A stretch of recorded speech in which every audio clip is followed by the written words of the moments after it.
성도에게 성도가 붙잡고 살아가야 될 또 위로가 되어지는 하나님께서 주신 것이 무엇일까요? 그것은 말씀일 것입니다. 우리 스가랴의 말씀을 보고 있는데 스가랴의 이 말씀은 포로에서 돌아온 백성들에게 하나님께서 스가랴를 통하여서 주시는 그러한 말씀입니다. 지금까지 우리 오늘 말씀으로 이 스가랴의 그 여덟 번째 환상을 오늘 보게 되는데요. 이 스가랴 같은 경우는 여덟 가지의 환상이 나와 있습니다. 이 백성들에게 이 환상을 통해서 하나님이 주시고자 하는 것이 무엇일까요? 하나님의 말씀 안에서 하나님이 주시는 그 약속 안에서 소망을 얻을 것을 그들에게 말씀하고 있습니다.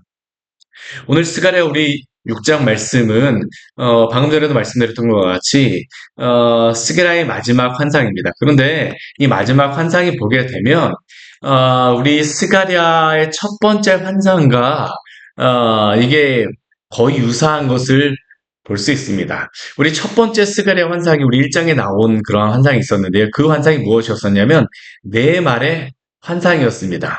땅을 두루 다니고 돌아온 그 네 말을 타고 있는 그 천사들에게 보고를 받는 그러한 내용이 바로 이 1장에서 나왔던 첫 번째 환상이었었는데요. 오늘 마지막 여덟 번째 환상도 네 말의 환상입니다. 근데 네 말보다는 네 병거에 대한 환상으로서 우리에게 말씀하고 있습니다. 우리 1절 말씀을 보게 되면 이렇게 시작하고 있어요. 내가 또 눈을 들어본즉 네 병거가 두 산 사이에서 나오는데 그 산은 구리산이더라. 예. 네 병거가 두 산 사이에서 나왔습니다. 그런데 이 네 병거를 끄는 말들이 어떤 말이냐면 앞에서 나왔던 그러한 말들입니다. 근데 뭐 동일한 말이라고 할 수도 있고 뭐 아닐 수도 있습니다. 그런데 이 말들을 보게 되면요, 이 말들이 첫 번째 병거에는 붉은 말들이 끌고 있고, 두 번째 병거는 검은 말들이 끌고 있고, 세 번째 병거는 흰 말들이 끌고 있습니다. 그리고 네 번째 병거는 아론지고 건장한 말들이 매어 있습니다. 근데 이게 1장에 나오는 그 네 말들과 우리 6장에 나오는 여덟 번째 이 네 말들이 거의 유사한 것 같지만 조금 약간 이게 다릅니다. 우리 앞에 1장 같은 경우에는 전 세계를 온 세상을 돌아다니고 두루 다니고 온 그런 말들이라고 하게 되면 오늘 말씀은 어떻습니까? 이 네 말들이 끌고 있는 병거가 두 산 사이에서 나갑니다. 이전에는 두루 다니고 돌아온 말이었다라고 하면 지금은 두 산 사이에서 나가는 말입니다. 그런데 이 두 산을 무엇이라고 이야기하냐면 우리 1절 뒤에 보게 되면요. 구리산이라고 합니다. 구리산. 도대체 이 구리산이 무엇인가? 사실 이 구리산이라고 되어지는 산이 뭐 성경에 보게 되면 특별히 나오질 않아요. 그런데 이 구리산을 추정하기로는 무엇으로 생각하냐면 지금까지 우리 스가랴 말씀에서 계속적으로 강조되어지는 것 중에 한 가지가 뭐냐면 성전에 대한 것이었습니다. 성전. 근데 우리가 우리 솔로몬이 건축한 그러한 솔로몬의 성전을 보게 되면 구리로 만든 굉장히 유명한 성전의 그 입구에 있었던 것이 있습니다. 그게 무엇입니까? 두 기둥입니다. 기둥. 야긴과 보아스라고 하는 이 기둥. 그러니까 지금 여기에 나오는 이 병거 같은 경우에는요, 이게 기둥이라고 해서 말하지 않지만 노수로 다 만들어졌던 그 두 기둥, 야긴과 보아스. 성전에 대한 말씀 가운데 지금까지 계속 말씀하셨었는데 그 성전에서 이 말들이, 이 병거들이 나가고 있는 겁니다. 결국 이것은 하나님께로부터, 하나님의 성전으로부터 출정하는 그런 모습이라고 할 수 있죠. 근데 이렇게 출정하는 이 모습을 보면서 스가랴가 이 모습인지 무슨 의미인지 알지를 못합니다. 그래서 이 스가랴 선지자가 천사에게, 이 옆에 있는 천사에게 묻습니다. 내 주여, 도대체 이것이 무슨 의미입니까? 라고 질문을 하였을 때 오늘 이 천사가 무엇이라고 대답하냐면 우리 5절 말씀을 보게 되면요. 이 네 병거는 병거라기보다는 하늘의 네 바람이라고 이야기합니다. 네 바람. 근데 이 네 바람이 어떤 의미냐? 온 세상의 주 앞에 서 있다가 나가는 것이라고 이야기를 합니다. 그러니까 하나님 앞에 서 있다가 나가는 바람이 바로 이 네 병거라는 것이죠. 그런데 이 바람이라고 되어져 있지만 이게 원어적으로 보게 되면 이 히브리어에서는 바람이 무엇이냐면요. 루아흐라고 하는 그러한 단어로서 이게 영이라고 하는 의미입니다. 영. 그리고 이 단어를 대명사를 앞에다 쓰게 되면 성령으로서 이게 보통 표현되는 게 바로 이 루아흐라고 하는 그러한 단어인데, 여기에 내 바람이라고 하는 것은 결국 무엇을 이야기하는 거냐? 어떤 영들을 이야기한다는 겁니다. 그런데 이것이 성령은 아니에요. 성령은 아니에요. 우리 8절 말씀에 보게 되면 내 영을 쉬게 하였느니라라고 말씀하심으로써 이게 성령에 대한 것이 나오기 때문에, 여기에 나오는 이 내 영은 하나님의 그런 영이라기보다는 어떠한 천사와 같은 하나님이 부르시는 그러한 종들이라고 할 수 있겠죠. 근데 이 네 종들이, 이 네 병거가 나가서 무엇을 합니까? 우리 뒤에 보게 되면요, 이곳저곳으로 나갑니다. 보통 성경에 보게 되면 넷이라고 해갖고 전세 세계로 나가게 되면 이것은 어떤 방향으로 나가는 것이었습니까?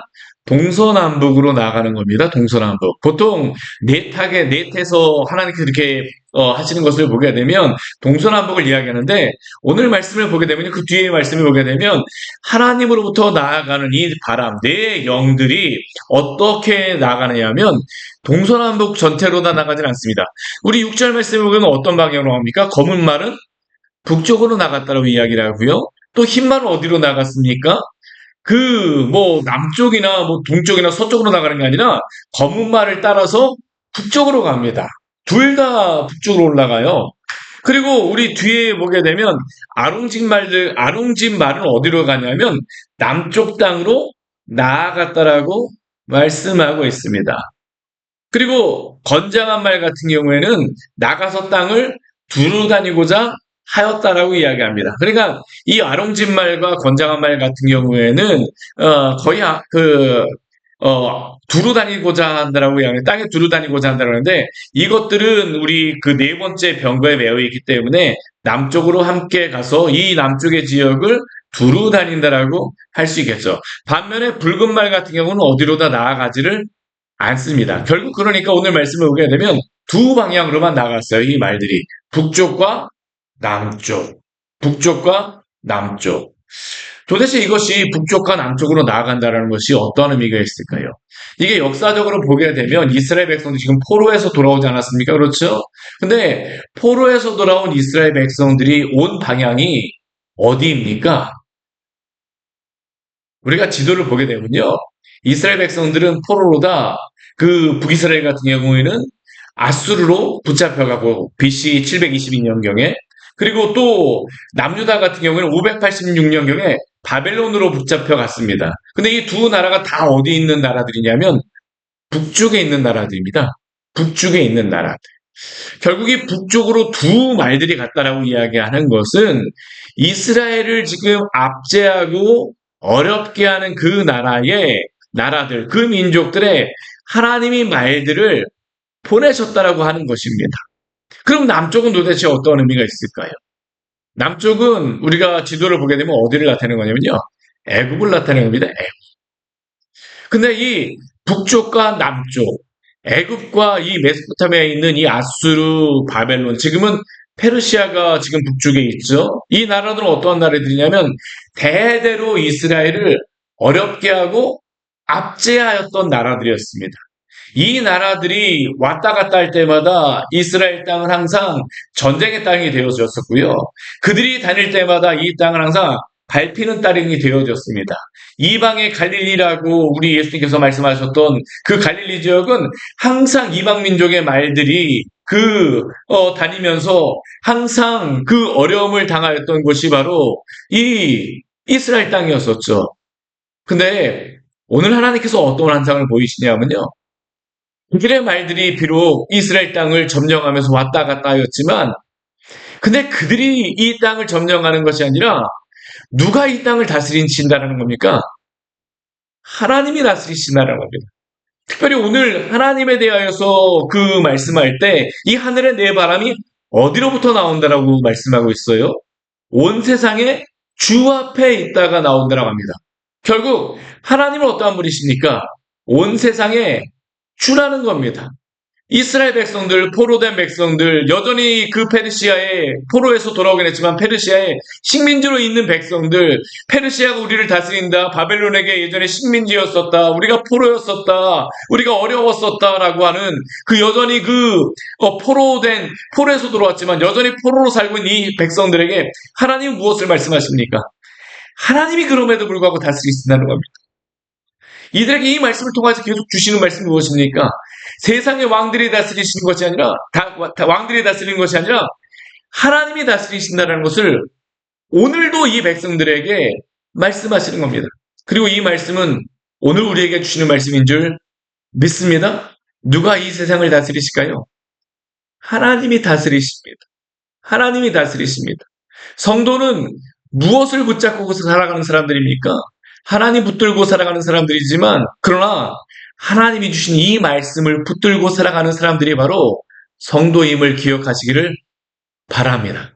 근데 이 하나님께서 북쪽으로 갔는데 이 북쪽으로 간 이 사람들에게 한 가지의 특징이 있어요. 우리 8절 말씀에 오게 되면 이렇게 말씀합니다. 우리 8절 말씀 같이 한번 읽을까요? 그가 내게 외쳐 말하 이르되 북쪽으로 나간 자들이 북쪽에서 내 영을 쉬게 하였느니라 하더라. 아멘. 우리 북쪽 같은 경우에는 지금도 이스라엘 어떻게 하는 겁니까?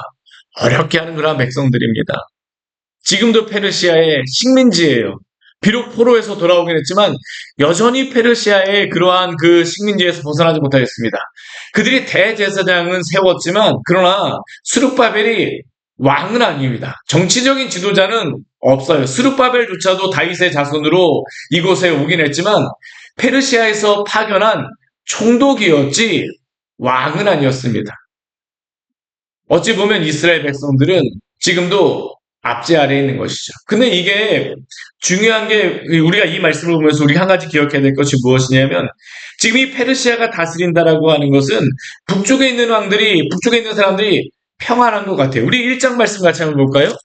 우리 1장 말씀해 보게 되면 이 스가랴 말씀을 시작하면서 어떻게 시작하였었냐 하면 아까 이 네 말들, 이 병거 사실 동일한 병거라고 할 수 있죠. 그들이 돌아와서 두루 다니고 와서 그 이야기하는데 보고하는 내용이 있습니다. 우리 1장 11절 말씀 같이 한번 읽어볼게요. 그들이 화석류 나무 사이에 선 여호와의 천사에게 말하되 우리가 땅에 두루 다녀 보니 온 땅이 평안하고 조용하더이다 하더라. 근데 여기에 보게 되면 이 화석류 나무에 선 사람은 붉은 말을 탄 그러한 사람입니다. 우리 앞에도 붉은 말을 탄 사람은 움직이지 않았어요. 거의 동일한 것을 이게 알 수가 있습니다. 근데 이전에 이 병거들이 한번 두루 다니고 왔습니다. 근데 그들이 보고하는 것은 무엇이냐면 온 땅이 평안하다라는 겁니다. 온 땅이 평안하다라는 의미는 어떤 의미일까요? 지금 페르시아의 다리오 왕이 다스리는 이 제2년이 되어졌을 때에는 여러 가지 다리오 왕이 되고 나서 어려운 점들도 있었지만 그 반역도 있었지만 그 반역이 정리되고 났습니다. 그러다 보니까 페르시아 전체적인 나라에서는 평안하였습니다. 반면에 우리 12절 말씀에 보게 되면요. 이 붉은 말을 탄 그 사람이 화석류에 있는 사람이 이렇게 이야기합니다. 우리 12절 말씀을 같이 한번 읽을까요? 여호와의 천사가 대답하여 이르되 만군의 여호와여 여호와께서 언제까지 예루살렘과 유다 성읍들을 불쌍히 여기지 아니하시려 하나이까 이를 노하신 지 70년이 되었나이다 하매. 이 페르시아에 다스리는 사람들은 그 제국의 지도자들, 그 왕은 평안합니다. 반면에 이스라엘 백성은 어떻습니까? 포로에서 돌아왔음에도 불구하고 그 마음이 평안하지 않습니다. 도대체 하나님 언제 우리에게 평안이 있습니까? 이 천사를 통해서 하나님께 질문하는 것이죠. 예루살렘과 유다 성읍들을 불쌍히 여기지 아니하시겠습니까? 노하신 지 70년이 되었습니다. 도대체 언제 이들에게 평안을 주시겠습니까? 근데 오늘 여기에 대한 답변을 어디에 주실까요? 8절에서 주시는 것입니다. 6장 8절에서. 우리 6장 8절에서 뭐라고 말씀합니까? 그가 내게 외쳐 말하 이르되 북쪽으로 나간 자들이 북쪽에서 내 영을 쉬게 하였느니라. 하나님의 영이 쉰다라고 하는 그러한 의미는 이스라엘 백성들이 하나님 안에서 안식을 얻는다라는 것입니다. 언제 얻게 될까요? 북쪽의 이 모든 나라들, 그 제국들도 하나님께서 다 통치하시고 다스리시고 또한 심판하시고 하나님이 그 벌 주심으로 말미암아 이스라엘 백성에게 내가 반드시 너에게 평안을 주고 쉼을 주겠다. 그리고 그 가운데서 하나님도 내 영도 쉰다라고 말씀하시는 것입니다. 사랑하는 여러분, 하나님 안에서 약속의 말씀을 붙들고 평안을 누리시기를 바랍니다. 성도의 위로와 평안은 어디서 나올까요? 하나님의 말씀을 붙드는 것으로부터 나옵니다. 이스라엘 백성에게 당장 눈에 보이는 것은 그렇지 않지만 하나님의 말씀을 붙들고 소망을 가지라. 이게 바로 오늘 마지막 환상을 통하여서 이스라엘 백성들에게 주시는 그러한 약속이죠. 주 안에 평안이 있습니다. 그러면 이 평안을 주시는 분은 누굴까요? 오늘 뒤에 말씀해 보게 되면 이 8가지의 환상이 끝나고 나서 성전을 건축하는 것에 대한 말씀이 다시 한번 나오는데 이것은 환상으로서 말씀하는 게 아닙니다. 우리 9절 이후에 말씀해 보게 되면 여호와의 말씀이 그 스가랴에게 임합니다. 이것은 환상이라고 하는 하나님의 말씀으로서 직접 말씀하시는 것입니다. 그리고 그 말씀 가운데 무엇을 명령하시냐 하면 사로잡힌 자 가운데서 바벨론에서 돌아온 사람들이 있어요. 이 사람들이 누구냐면 헬데, 도비야, 여다야라고 하는 그런 사람입니다. 근데 이 사람들에게 무엇을 한 가지 명령을 하는데 무엇을 하냐면 그들에게서 무엇을 받으라는 겁니다. 무엇을 받습니까? 우리 11절 말씀 우리 같이 한번 읽어볼까요? 은과 금을 받아 면류관을 만들어 여호사닥의 아들 대제사장 여호수아의 머리에 씌우라라고 이야기합니다. 바벨론에서 돌아온 헬데, 도비야, 여다야가 도대체 어떠한 사람이기에 이 사람들에게 은과 금을 받아서 면류관을 받아 만들라라고 이야기를 할까요? 추정하기로는 우리 고레스 왕이 그 이스라엘 백성들을 포로에서 풀어줄 때에 무엇을 명령하였었냐면요. 은과 금을 가져갈 수 있도록 허락하였습니다. 그래서 페르시아에서 이스라엘 백성들이 은과 금을 가지고 왔어요. 그런데 이것을 아마 이 헬데, 도비야, 여다야 같은 사람은 이 은과 금을 보관하고 관리하였던 사람이 바로 이 사람들로다 생각합니다. 근데 하나님께서 무엇을 말씀하세요? 이들에게 말하여서 면류관을 만들라는 겁니다. 그리고 그 면류관을 누구에게 씌우라고 이야기하냐면요. 대제사장 여호수아의 머리에 씌우라라고 말씀하세요. 대제사장 머리에 면류관을 씌우라. 도대체 이것이 어떤 의미일까요? 이 계속 뒤에서 우리 말씀이 이것에 대한 의미를 해석하여 주시는데 12절 말씀을 보게 되면 이러한 말씀을 하시고 나서 만군의 여호와께서 무엇이라고 말씀하시냐면 내가 싹이라 이름하는 사람이 자기 곳에서 돋아나서 여호와의 전을 건축하게 하겠다라고 말씀하십니다. 또 13절 말씀 보게 되면 뭐라고 말씀하시냐면요. 우리 13절 말씀 같이 한번 읽을까요? 그가 여호와의 전을 건축하고 영광도 얻고 그 자리에 앉아서 다스릴 것이요. 또 제사장이 자기 자리에 있으니 이 둘 사이에 평화의 은원이 있으리라 하셨다 하고. 그러니까 12절과 13절 말씀을 보게 되면 하나님께서 싹이라 이름하는 한 사람을 세우실 것이며 그 사람을 통해서 여호와의 전을 건축하게 하시려는 겁니다. 이 싹이라고 하는 그러한 사람을 통해서. 그리고 그가 여호와의 전을 건축함으로 말미암아 영광도 얻고 자리에 앉아서 다스릴 것이며 제사장이 자리에 앉아 있어서 이 둘 사이에 평화의 은원이 있을 것이다라는 겁니다. 결국 이 싹이라고 하는 사람과 제사장이 자리에 앉음으로 말미암아 이 둘 사이에 평화의 은원이 있음으로 말미암아 이 여호와의 성전이 온전히 건설되리라는 겁니다. 근데 여기에 나와 있는 여호와의 성전은 지금 수룹바벨을 통하여서 세워지는 성전하고는 조금 다릅니다. 왜냐하면 이 성전은 이렇게 만들어졌다 할지라도 뭐 영광도 없고 그 자리에 앉아서 다스리는 그러한 것은 왕으로서 다스리는 것인데 스룹바벨의 성전을 건축하였어도 왕으로서 다스리지 못합니다. 그냥 성전만 만들었을 뿐이죠. 그럼 도대체 여기에 싹이라고 하는 이 사람은 누구일까요? 바로 예수 그리스도를 의미합니다. 오늘 스가랴를 통해서 하나님께서 말씀하시는 것은 무엇이냐 하면 앞에서도 쉼을 주시겠다고 말씀하시네요. 그 쉼을 주는 분이 누구라는 겁니까? 예수 그리스도를 통하여서 진정한 쉼과 평안을 주시겠다.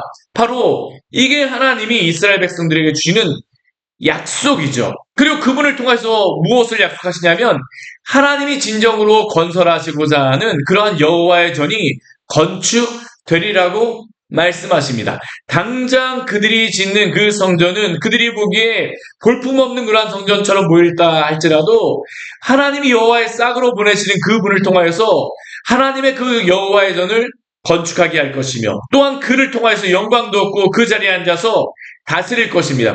그리고 그 오실 예수 그리스도는 어떠한 분입니까? 우리 12절과 13절 말씀을 보게 되면 우리가 여기서 한 가지 알 수 있는 건 뭐냐면 이 싹으로 오는 사람은 다스리는 자입니다. 이것은 왕권을 가진 사람이죠. 그렇죠? 그리고 또 우리 13절 말씀을 보게 되면 제사장이 자기 자리에 앉아 있다라고 하는데 이 왕과 제사장의 역할이 사실 이 싹을 통해서 함께 성취되리라는 겁니다. 왕과 제사장의 역할을 동시에 하였던 그러한 분은 누구일까요? 예수 그리스도입니다. 예수 그리스도 외에는 구약성경에서 아무도 이러한 그 제사장과 왕의 역할을 동시에 할 수 있었던 사람은 없습니다. 그런데 하나님께서 예수 그리스도를 싹으로 보내심으로 말미암아 이러한 것들을 하시겠다라는 거죠. 그리고 이게 우리 11절 말씀을 보게 되면 대제사장 여호와의 머리에 관을 씌우는 이유입니다. 관이라고 하는 것은 왕으로서 쓰는 것입니다. 근데 대제사장인데 어떻게 관을 쓰겠습니까? 바로 예수 그리스도의 예표로서 이 여호수아에게 관을 씌우는 것이죠. 그리고 이렇게 세워지는 성전은 어떠한 성전일까요? 오늘 15절 말씀을 보게 되면 이 성전이 이러한 성전이라고 합니다. 우리 15절 우리 같이 한번 읽어볼까요? 먼데 사람들이 와서 여호와의 전을 건축하리니 만군의 여호와께서 나를 너희에게 보내신 줄을 너희가 알리라. 너희가 만일 너희의 하나님 여호와의 말씀을 들을진대 이같이 되리라. 아멘. 이 말씀의 의미는 무엇이겠습니까? 여호와의 성전이 스룹바벨은 지금 돌아와갖고 포로에서 돌아온 사람들로만 성전을 짓습니다. 근데 싹으로 오실 분을 통하여서 만들 성전은 어떤 성전입니까? 먼데 사람들 어떤 사람들입니까? 온 세계 모든 사람들입니다. 그리고 이 성전은 어떤 성전이냐면 주 예수 그리스도를 통하여서 세워질 교회를 의미합니다. 결국 우리가 무엇입니까? 하나님이 약속하신 이 교회 아닙니까? 근데 오늘 이 말씀을 보게 되면 15절 아까 뒤에 말씀을 보게 되면 이 이스라엘 포로들에게 무엇을 말씀하시냐면 만일 너희의 하나님 여호와의 말씀을 들을진대 이같이 되리라. 당장 그들의 눈에는 이 성전이 언제 만들어집니까? 이 성전이 언제 되어질 수 있습니까? 라고 질문하지만 하나님은 어떻게 하십니까? 반드시 그의 말씀과 같이 예수 그리스도를 통하여서 주님의 교회를 세우심으로 먼데 있는 이방의 민족들까지 다 부르셔서 당신의 교회를 세우시고 이루신 줄 우리가 보고 있지 않습니까? 이게 바로 하나님이 이루시는 놀라운 약속이죠. 그러므로 사랑하는 여러분, 하나님 안에서 소망을 가지시기를 바랍니다. 당장 우리의 눈에 보이지 않는다 할지라도 하나님께서 말씀하셨기 때문에 그 말씀을 붙드는 자들은 반드시 하나님의 이 약속을 보게 될 줄 믿습니다. 오늘도 이 믿음 안에서 담대하시길 축원합니다. 같이 기도하도록 하겠습니다. 하나님 아버지 오늘 말씀을 통하여서 스게라에게 주니 환상과 말씀을 통하여서 하나님이 어떻게 세상을 통치하시며 이 역사를 통치하시는지 우리에게 보여주셔서 감사합니다. 이스라엘 백성들, 포로에서 돌아온 백성들에게 당장 오늘, 내일 어떻게 살아갈지 걱정하는 이 백성들에게 하나님께서는 하나님이 어떻게 역사를 주관하시며 어떻게 이 세상을 통치하시는지를 보여주셨습니다. 그리고 이 말씀을 붙드는 자들에게 하나님이 역사를 이루어 가신 것을 보리라고 말씀하신 것과 같이 우리들도 하나님 당신의 말씀을 붙들고 하나님이 역사하시는 이 모든 것들을 믿음으로 바라보는 우리 성도들 될 수 있도록 인도하여 주시옵소서. 때때로 당장 우리 눈앞에서 하나님 아버지 결과가 보이지 않고 때때로 하나님의 말씀 가운데에 하나님이 분명히 응답하여 주셨음에도 불구하고 하나님의 말씀에 기록되어져 있음에도 불구하고 하나님 아버지 때로는 우리가 당신 앞에 기도하고 간구한 것과 같이 하나님 아버지 여러 가지 일들이 되어지지 않는 것 같고 성도가 하나님 아버지 당신의 말씀을 따라 살아감에도 불구하고 여러 가지 어려움이 있는 것 같지만 그러나 그 상황 가운데에서도 우리가 믿음을 잃지 말게 하여 주시고 우리 주 예수 그리스도 안에서 참된 소망을 주신 하나님의 말씀이 하나님의 뜻이 하늘에서 이루어진 것 같이 오늘 이 땅에서도 이루어짐을 목도할 수 있는 귀한 성도들 되시도록 믿음을 허락하여 주시옵소서. 예수님 이름으로 기도드립니다. 아멘. 오늘 말씀 같이 기억하시면서 기도하며 나가도록 하겠습니다.